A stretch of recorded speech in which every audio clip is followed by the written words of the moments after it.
Amit Shah ji, I challenge you to have a debate on the three press conferences. आपकी मुंसफी से संसद नहीं चलेगी। मेरे यहाँ बोलने का क्रम मैं तय करूंगा। इस तरह से नहीं चलेगी संसद। मान्यवर, वोट चोरी किसको कहते हैं वो मैं बताना चाहता हूँ। और हमारे यहाँ कुछ परिवार ऐसे हैं जो पूछते नहीं वोट चोरी करते। अच्छा बोलिए आप। हाँ बोले आप बोले। हाँ बोले आप बोले। स्पीकर सर, मेरा कल एक सवाल था जो हिंदुस्तान के इतिहास में पहली बार डिसीजन लिया गया कि इलेक्शन कमिश्नर्स को फुल फुल इम्यूनिटी दी जाएगी। ठीक है, ये है ना, इसका जवाब इसका पीछ मैं खत्म नहीं किया सर। इसके पीछे जो थिंकिंग थी वो हमें सबसे पहले बताएं। ठीक है। दूसरी बात, नहीं हरियाणा की जहां इन्होंने बात की, इन्होंने एक उदाहरण लिया, वहां पर अनेक उदाहरण हैं। वो भी आपने दिया था ना। 19 वो भी आपने दिया था, इसलिए दिया वो भी। 19 लाख वहां पे फेक लोग वो उदाहरण आपने दिया था, इसलिए उसका जवाब दिया।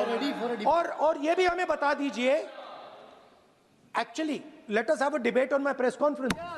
Let us go. Let us have very good idea. Let us have a debate on the press conference.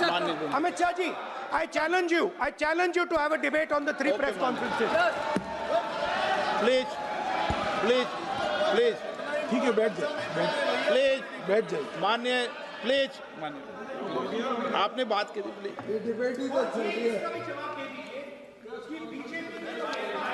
Uttar Pradesh में और हरियाणा में दोनों चुनाव में वोट कैसे दे रहे हैं? प्लीज ये भी जवाब दे दीजिए। माननीय गृह मंत्री जी। मान्यवर, पहली बात मैं स्पष्ट करना चाहता हूं, मैं 30 साल से विधानसभा और संसद में जनप्रतिनिधि के रूप में चुनकर आता हूं। मुझे लंबा अनुभव है संसदीय प्रणाली का। विपक्ष के नेता महोदय कहते हैं कि पहले मेरी बात का आप जवाब दीजिए, मैं सुनना चाहता हूं। आपकी मुंसफी से संसद नहीं चलेगी। मेरे यहाँ बोलने का क्रम मैं तय करूंगा। इस तरह से नहीं चलेगी संसद। मान्यवर, उनको धैर्य रखना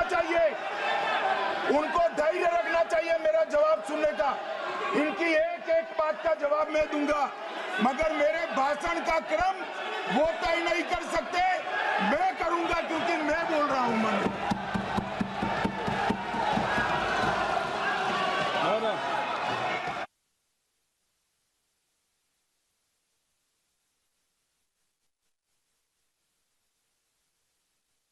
एक मिनट गृह मंत्री जी, एक मिनट गृह मंत्री, क्या गलत बोला उन्होंने यही बोला, आपने जो बात उठाई है मुझे कब बोलना है मैं तय करूंगा, यही बोला ना।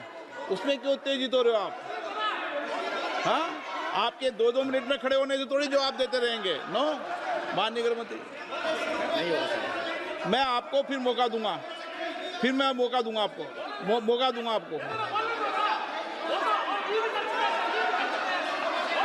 आप बोलिए। हाँ बोलिए सर। ये बोलिए। आपने अगर अमित शाह जी का रिस्पांस देखा तो ये कंप्लीटली डिफेंसिव रिस्पांस है। ये घबराया हुआ रिस्पांस है, ये डरा हुआ रिस्पांस है। अब सुनिए पूरी बात, प्लीज माननीय। नो, सच्चा रिस्पांस नहीं है। माननीय गृह मंत्री जी।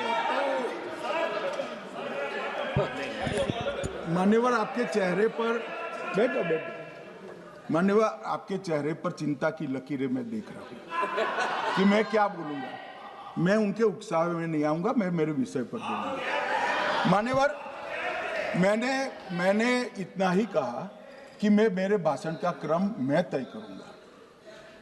मेरे भाषण का पहले क्या बोलना, बाद में क्या बोलना, मैं तय करूंगा। और मैं मानता हूं कि हर एक वक्ता का ये अधिकार है, उनका भी है, मेरा भी है। कल वो बोल रहे तो हम ऐसा थोड़ी ना बोले आप झूठ क्यों बोल रहे हो।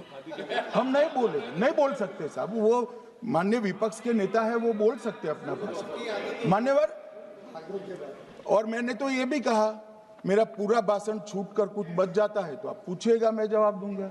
मगर अब धैर्य भी चाहिए और सुनना भी चाहिए। दोनों चीजें करनी पड़ती है। मान्यवर, वोट चोरी का कोहराम बचा है।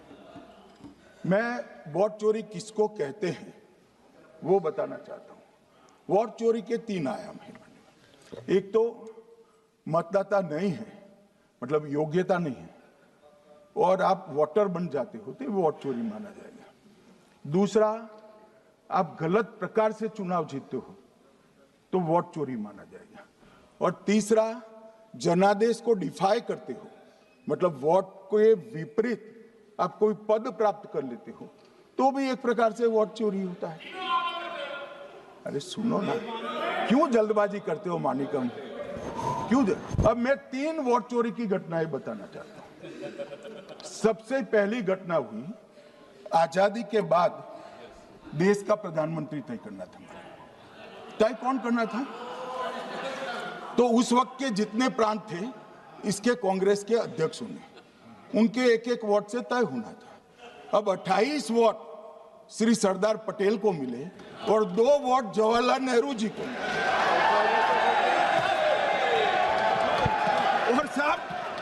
और साहब प्रधानमंत्री जवाहरलाल जी बने।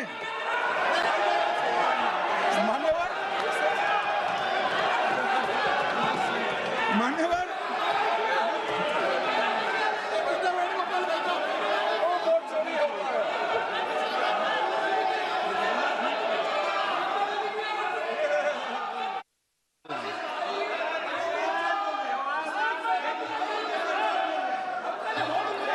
प्लीज, माननीय गृह मंत्री जी, माननीय गृह मंत्री जी,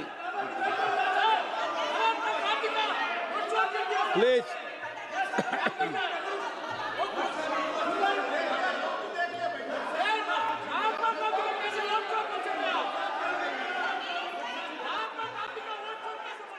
बैठो बैठो।